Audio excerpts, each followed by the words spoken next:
This is quite bad for the European economy, in my view, and Europe, I think, has misunderstood, or whatever, has sided with the US approach in a way that makes no sense from the European economy and that is quite destructive of the European economy. And the most vigorous of this, not the most, gung-ho, which is definitely the Baltic states and Poland, but the key to this is Germany, and Germany is by far the biggest economic loser of this whole operation, and I think the costs are quite long-term and serious for Germany, and unless the war ends quickly. So just to finish that thought, my view continues to be that the war should end through negotiations, and the negotiations should have three parts to them. No NATO enlargement, Crimea remains de facto in Russian hands, and something is done about the Donbass. I don't know what. Maybe it's too late. But rather than reducing it to rubble, it would be better to have even a frozen conflict, if not a full negotiated outcome. I believe that this is possible, and I believe the United States neoconservatives still reject it because they are still after victory, but I don't think victory is coming on the battlefield. And I think the costs for Europe are very, very high, and the costs for the world are quite high. So this is the next supply shock. So what to do about supply shocks? First, the main lesson is central banks cannot fix supply shocks. Sorry to say. Central banks can keep financial systems from imploding. Central banks can be lenders of last resort. Central banks can maintain liquidity. Central banks can maintain monetary stability. But central banks cannot fix supply shocks. Supply shocks are real economy shocks, and they cannot be cured by central banks. So the only way to address supply shocks macroeconomically is through addressing the shocks themselves. You end the pandemic, stop the war, and build resilience to the climate change. It's the only way. It's a lot harder than finding some kind of macroeconomic instrument, but because it is a real economy shock, it can't be solved by an aggregate demand instrument or a financial instrument per se. But that means hard work by governments. And that is what our governments are not so great at in general. Especially, I'll say, my own. It's what we really need to do is understand the shocks and face them as the way to proceed. I'll close these meandering remarks with some words about sustainability, about the environmental side of the story, just quickly. In all of this mess, one piece is, of course, the human-induced climate change. It's one of 5 or 10 major challenges. It's not the only one, but it's big, and it's very serious. And I had the honor and great but deeply unpleasant experience of guiding an institute of several hundred climate scientists for 15 years at Columbia University. And it was unpleasant because they're wonderful people who scare the daylights out of you because they quietly come up to you and say, the world is over. They do it in a very convincing way with statistics and computer simulation models and brilliant science that you can't argue with. And my most terrifying colleague is a wonderful gentleman, James Hansen, who was the chief scientist, climate scientist of NASA for 30 years and is a professor at Columbia. He's absolutely brilliant. And not a month went by in 15 years where he didn't say to me, Jeff, it's worse than we thought.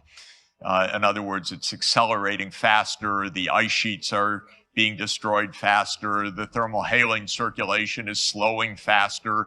The aerosol masking of climate change is diminishing faster. He's really afraid. And my advice to you is if James Hansen's afraid of it, you should be afraid of it too. This is very real and it's extremely serious. And one of the issues of the human of our environment is that it's a highly nonlinear system. And so the idea of tipping points is a real thing. We have phase changes in nature. You go a little bit warmer, you go from ice to liquid. You go a little bit warmer, the West Antarctic ice sheet disintegrates, as an example, or the permafrost melts, or the ocean circulation stops or slows decisively. All of these things are happening right now. All these tipping points are in process. We don't know exactly what the thresholds, and when I say we, I mean James Hansen doesn't, because I don't know anything that he doesn't know. But he says they're close. So on that score, there are two major things to do. One is to mitigate the human forcings, and that means dramatically reducing the greenhouse emissions. And the second is adaptation, which means living with the warming that's going to go on for the next century or more. Because even if we stop all emissions now, the warming continues for decades to come, because the Earth has not yet reached thermal equilibrium with the emissions that we've already done, because it takes decades for the oceans to warm. And so the oceans are still absorbing huge amounts of net energy flux coming from the greenhouse emissions we already have. And as the oceans warm, the overall Earth system warms, and that process is going to go on for another century, no matter what the emissions we have. So this is quite serious.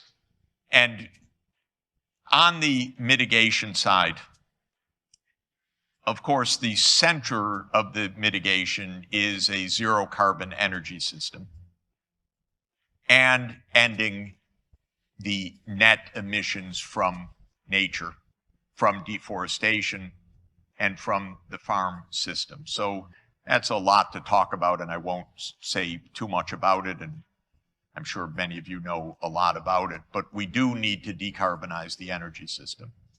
In this regard, Hungary is relatively better placed than a lot of other countries because you are already substantially zero, not 50% and rising, zero carbon electricity, which is the key. And building more of the nuclear power, to my mind, is the right choice, as long as you take care that it's safe. But it is a right choice. Of course, it should be augmented with other renewables, and what Prime Minister Orban has been saying, that it needs to be part of a multi-country transmission system, is really important, because there is no way for any single country to have a zero carbon resilient energy system. It must be part of a network that is broader and that has more points of distribution of these intermittent energy sources. You'll have base energy, but others on wind and solar and so forth need a distributed system.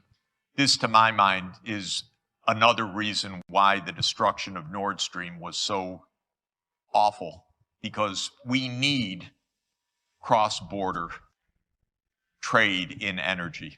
Of course, the gas would have had to diminish over time and probably be replaced by hydrogen in the pipeline. And that's probably what would have happened over time.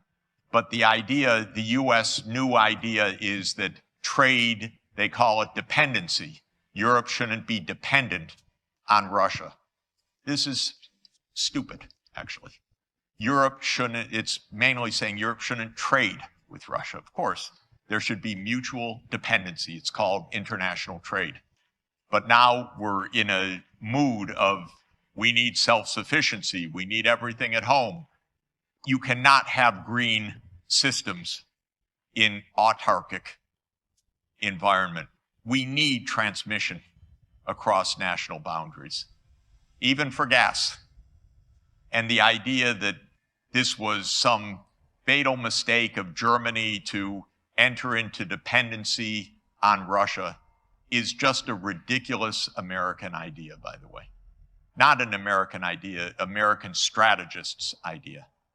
Because they're viewing the world not in terms of sustainability or economic well-being, but in terms of who's up and who's down. A zero-sum vision of the world, not a actual economic vision of the world.